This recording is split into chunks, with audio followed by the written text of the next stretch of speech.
오늘 드릴 말씀은 하나님의 약속 안에 있는 우리, 이런 제목으로 말씀드리려고 합니다. 제가 말씀을 드릴 본문 말씀은 구약 에스겔서 36장 24절에서 28절입니다. 같이 보시겠습니다. 내가 너희를 여러 나라 가운데서 인도하여 내고 여러 민족 가운데서 모아 데리고 고국 땅에 들어가서 맑은 물을 너희에게 뿌려서 너희로 정결케 하되 곧 너희 모든 더러운 곳에서와 모든 우상 숭배에서 너희를 정결케 할 것이며 또 새 영을 너희 속에 두고 새 마음을 너희에게 주되 너희 육신에서 굳은 마음을 제하고 부드러운 마음을 줄 것이며 또 내 영을 너희 속에 두어 너희로 내 율례를 행하게 하리니 너희가 내 규례를 지켜 행할지라. 내가 너희 조상들에게 준 땅에서 너희가 거주하면서 내 백성이 되고 나는 너희 하나님이 되리라. 오늘은 이 구약에 나타난 하나님의 은혜의 약속을 소개하고자 합니다. 신약 성경에 복음을 요약한 말씀을 찾는다면 우리는 요한복음 3장 16절을 말합니다. 구약에서 복음을 요약한 말씀 하나를 찾는다면 오늘 우리가 읽은 본문 말씀입니다. 신구약 성경 전체를 통해서도 복음을 요약한 말씀 하나를 고른다면 요한복음 3장 16절보다 에스겔서 36장 24절부터 28절을 말하고 싶습니다. 성경 전체를 한마디로 요약한 하나님의 은혜의 약속이기 때문입니다. 하나님의 목표는 자기 백성을 모으는 것과 그들을 구속하는 것과 그들을 새롭게 재창조하는 것과 그들을 하나님의 자신의 백성이 되게 하고 하나님 자신은 그들의 하나님이 되는 것입니다. 이 말씀은 에스겔서 11장 19절부터 21절과 14장 11절, 예레미야서 30장 22절, 31장 1절, 또 31장 3절에 이 비슷한 말씀이 나옵니다. 왜 이렇게 자꾸 반복해 나오는가 하면 하나님께서는 선지자들 통해서 어떤 때는 예레미야를 통해서 어떤 때는 에스겔을 통해서 하나님의 약속을 드러내기 위해서 말씀하시기 때문입니다. 이 말씀에서 가장 핵심이 되는 것은 그들은 내 백성이 되고 나는 그들의 하나님이 되리라입니다. 하나님의 약속은 약속을 맺는 계약 당사자를 하나님과 이 자리에 있는 저와 여러분들이란 사실입니다. 불행한 사람은 이 은혜의 약속 곧 하나님의 은혜로운 약속, 하나님의 은혜 언약 안에 들어오지 못한 사람들입니다.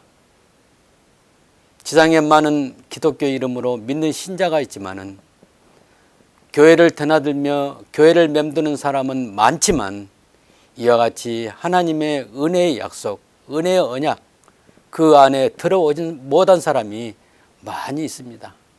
심지어 하나님의 은혜가 무엇인지 분별하지 못하고 단순한 종교 생활을 하는 정도로 다른 종교와 차이 없이 도덕적인 기준과 사회 정의의 차원에서 의롭게 사는 것을 신앙이라고 오해하면서 하나님 앞에 자기의 의를 자랑하는 사람이 여기에 속합니다. 이러한 사람은 미안하지만 하나님의 은혜 언약, 은혜로운 약속 안에 들지 못합니다. 지금 현재 내가 교회에 출석하니까 아니면 내가 목사니까 내가 장로이니까 내가 권사이니까 내가 신학박사이니까 그것으로서 하나님의 은혜 안에 들지 못하는 것입니다. 다시 말하면 영적인 눈과 귀가 열리지 않아서 하나님의 은혜를 보지 못하는 것이 문제입니다. 그 이유는 성령의 지배를 받지 않고 자기 경험과 자기 지식과 자기 직분에 의존하고 그것이 구원받는 방편으로 잘못 알고 있기 때문입니다. 에베소서 2장 8절에 사도 바울은 우리가 구원되는 원리 혹은 구원받는 원칙을 말하고 있습니다. 그 말씀을 보면 너희가 그 은혜를 인하여 믿음으로 말미암아 구원을 얻으나니 이것이 너희에게서 난 것이 아니요 하나님의 선물이라 입니다. 이 말씀은 우리가 다 알고 잘 암송하는 말씀입니다. 여러분은 이 말씀을 어떻게 해석하십니까? 이 말씀 안에 있는 은혜는 하나님께서 창세전에 구원하기로 선택한 자들을 위해서 준비한 하나님 은혜 패키지로서 은혜 언약에 관계된 그 은혜를 말합니다. 그리고 에베소 2장 8절 안에 있는 믿음은 하나님의 은혜에 따라서 오는 믿음을 말합니다. 여기서 믿음은 신념을 말하는 것이 아닙니다. 어떤 사람은 신념을 믿음이라고 잘못 알고 있습니다. 믿음은 하나님의 선물이요 하나님의 은혜의 결과로 주어진 것입니다. 하나님의 은혜가 먼저 있었고 그 다음에 믿음이 은혜에 따라서 주어진다는 것입니다. 에베소서 2장 8절을 다시 한번 자세히 읽어보시기 바랍니다. 너희가 그 은혜를 인하여 믿음으로 말미암아. 이 부분에서 믿음은 하나님의 은혜라는 은혜 패키지에서 성령으로 하여금 주어진 믿음을 말합니다. 사랑하는 성도 여러분, 우리는 지금까지 헛된 믿음에 많이 속아왔습니다. 그 원인은 한국교회가 신비적이고 기복적인 신앙을 추구하고 맹목적인 헌신과 충성을 강조하는 부흥사들의 잘못된 가르침 때문에 주관적인 신앙을 엄밀히 많은 신념을 가지고 있기 때문에 그걸 가지고 믿어봤기 때문입니다.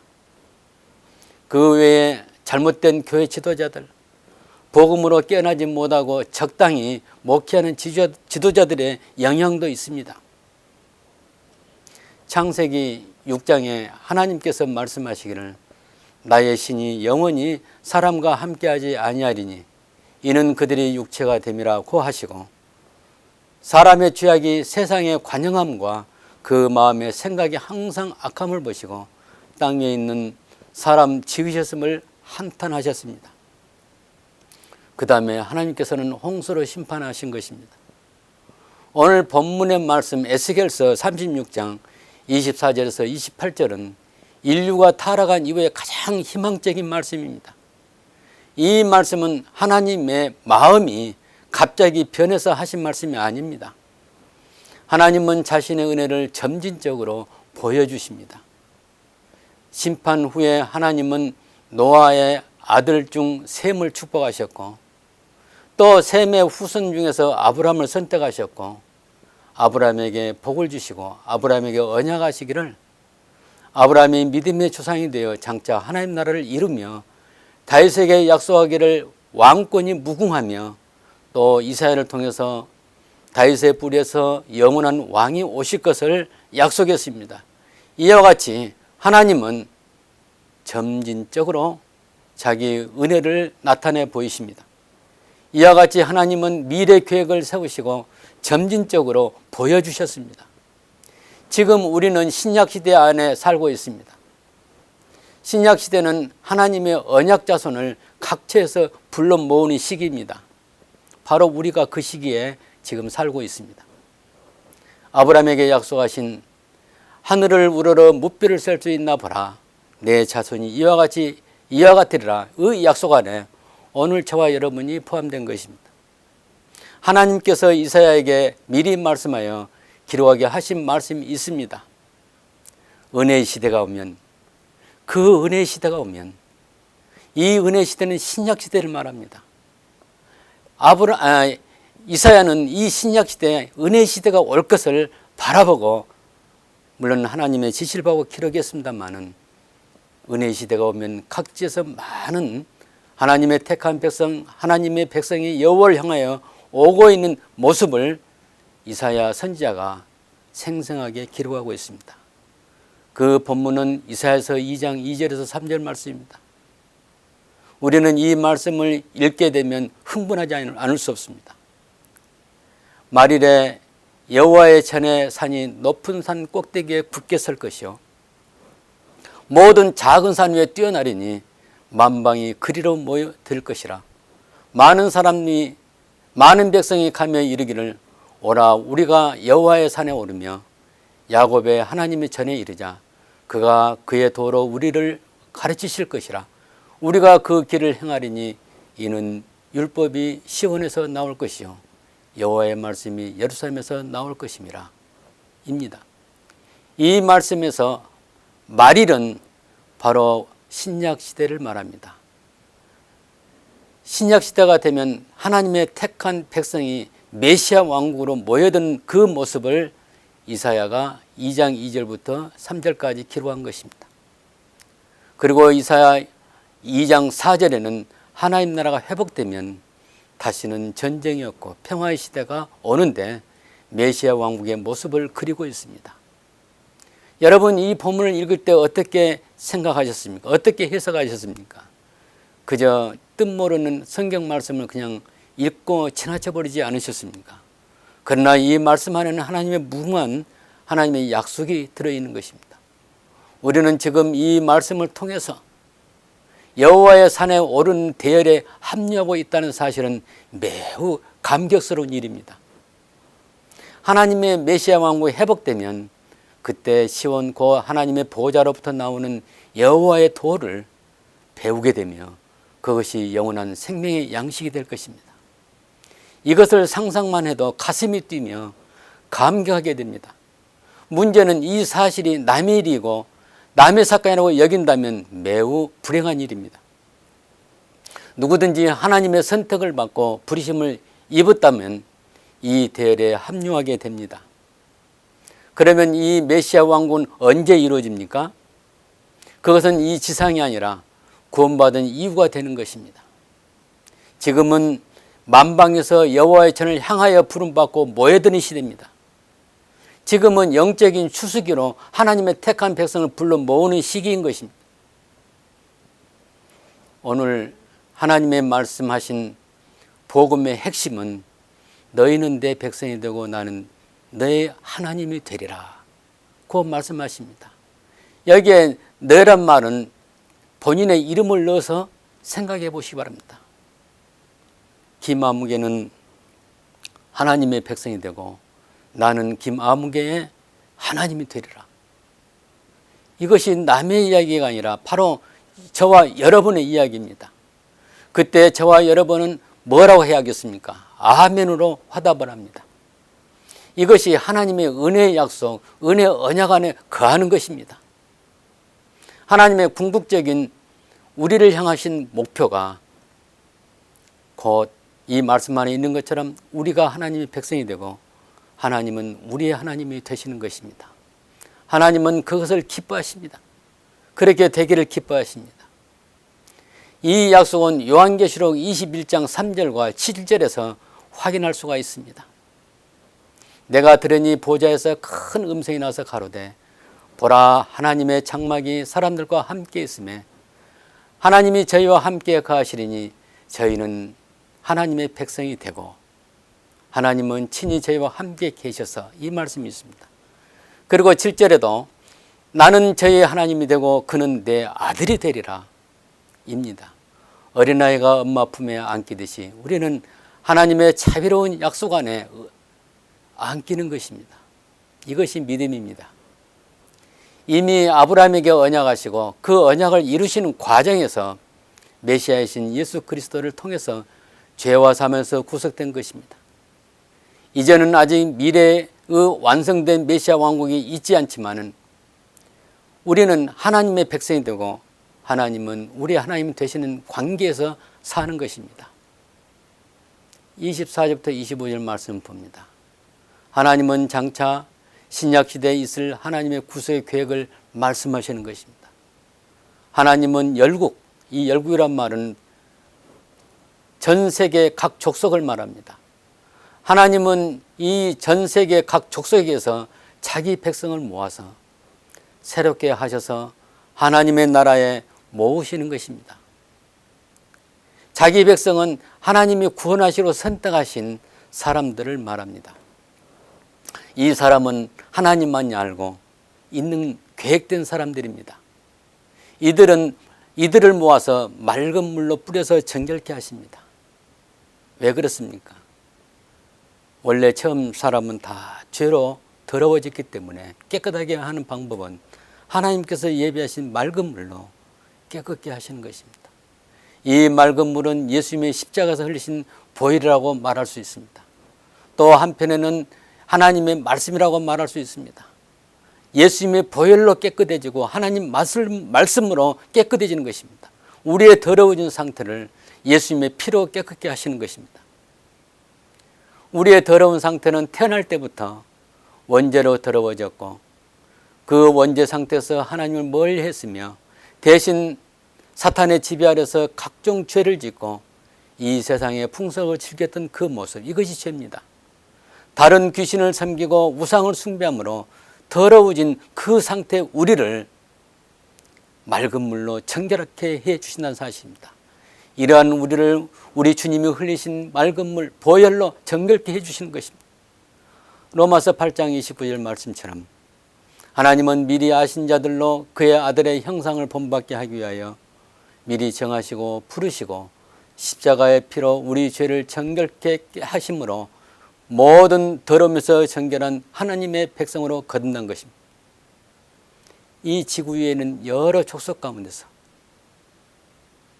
하나님의 계획된 백성을 모아 원죄와 자범죄로 더러워진 영혼의 상태를 맑은 물을 뿌려서 정결케 하십니다. 그 다음에 하나님은 구원받은 우리에게 하나님의 영을 두시고 새 마음을 주십니다. 이것은 예수님께서 십자가에 달리시 전날 밤 마지막 만찬을 잡수신 다음에 제자들에게 무엇을 약속했습니까? 보혜사 성령을 약속하셨고 예수님의 승자하신 날부터 몇 날이 못 돼서 오순절을 아침에 우리 예수님이 약속하신 보혜사 성령을 보내주셨습니다. 그 성령은 지금 어디에 계십니까? 택한 백성 신자 안에 살아계십니다. 거듭나고 구원받은 사람은 항상 성령이 마음 중심에 계시는 것입니다. 하나님은 맑은 물로 정결케 하신 다음에 하나님의 영을 주시고 새 마음을 주십니다. 오늘 본문에 굳은 마음을 취하시고 새 영을 주신다고 그랬습니다. 굳은 마음은 무엇을 말합니까? 죄로 더러워진 상태, 죄로 굳어져 있는 상태, 그 마음의 이기심과 또 그 마음에 이 세상을 사랑하는 그 마음, 세상을 즐겼던 그 마음, 이 모든 것이 굳은 마음이라 한다면 그걸 다 제거하시고 새 마음을 주시며 또 새 영을 주십니다. 지금까지 세상에서 가졌던 죄로 오염된 마음이 아니라 정결하게 맑은 물로 씻긴 상태에서 성령의 새롭게 하신 거듭난 상태에 거룩하고 깨끗한 마음입니다. 죄로 오염된 마음, 거짓말을 상습적으로 했던 그 상태, 남을 미워하며 시기했던 굳은 마음을 제거하시고 정결한 마음, 새 마음을 주시는 것입니다. 사도 바울은 자신을 소개할 때 뭐라고 말합니까? 내 안에 그리스도가 계신다, 이렇게 말합니다. 신자들은 하나님의 성전, 곧 하나님의 성령을 소유한 거룩한 전이라고 고린도전서 6장 19절에 말씀합니다. 여러분은 바로 하나님의 거룩한 성령을 모시는 거룩한 전이라는 사실을 잊지 마시기 바랍니다. 하나님은 새 영, 곧 성령을 우리 가운데 두시고 굳은 마음을 제거하시고 부드러운 마음, 곧 새 마음을 주십니다. 과거의 세상의 습관에 젖은 마음, 우상 숭배하고 세상의 죄악을 일삼았던 일상적인 관념을 제거하시고 하나님만 사랑하고 섬기는 기뻐하는 그 마음을 주십니다. 신자를 다른 말로 성도라고 말합니다. 여기서 성도란 말은 구별된 백성이란 그 뜻이 있습니다. 신자는 세상으로부터 분리되고 구별된 하나님의 백성입니다. 비록 현재는 이 세상이라는 공간 안에 살지만은 실제는 하나님의 백성으로 옛생활을 완전히 정리하고 하나님의 법과 하나님의 통치를 받아 사는 거룩한 백성인 것입니다. 이 상태는 육체로는 세상이지만 영으로는 천국 백성인 것입니다. 여러분, 이 천국 백성 안에 들어 있습니까? 그 이후에 우리의 삶은 과거는 사탄이 목자였지만 현재는 주 예수님이 목자가 되어서 성령 안에서 성령의 가르침을 따라 하나님의 도, 하나님의 복음에 순종하는 것입니다. 죄와 사망에서 완전히 해방되고 재창조된 거듭나고 새로워진 하나님의 은혜가 그 몸을 100% 감싸고 하나님의 율례와 규례를 쫓아 사는 하나님의 아들과 딸로 사는 언약 안에 들어있는 백성인 것입니다. 우리는 천국에 들어가 하나님 앞에 설 때 지상에서 하나님이 구속해 주신 하나님의 큰 은혜를 찬송하면서 주님의 평강과 기쁨을 누리면서 사방으로 우겨 쌓여도 쌓이지 않으면서 승리하면서 살게 될 것입니다. 오늘 이 본문을 다시 읽어봅시다. 내가 너희를 여러 나라 가운데서 인도하여 내고 여러 민족 가운데서 모아 데리고 고국 땅에 들어가서 맑은 물을 너희에게 뿌려서 너희로 정결케 하되 곧 너희 더러운 것에서와 모든 우상 숭배에서와 너희를 정결케 할 것이며 또 새 영을 너희 속에 두고 새 마음을 너희에게 주되 너희 육신에서 굳은 마음을 제거하고 부드러운 마음을 줄 것이며 또 내 영을 너희 속에 두어 너희로 내 율례를 행하게 하리니 너희가 내 규례를 지켜 행할지라. 내가 너희 조상들에게 준 땅에서 너희가 거주하면서 내 백성이 되고 나는 너희 하나님 되리라. 오늘 이 말씀 구약에 나타난 신구약 성경의 전체의 복음을 요약한 하나님의 거룩한 약속을 우리가 살펴보았습니다. 사랑하는 성도 여러분, 이 약속 안에 저와 여러분이 들어있어서 하나님이 우리 하나님이 되고 우리는 하나님의 아들과 딸이 되기를 간절히 바랍니다.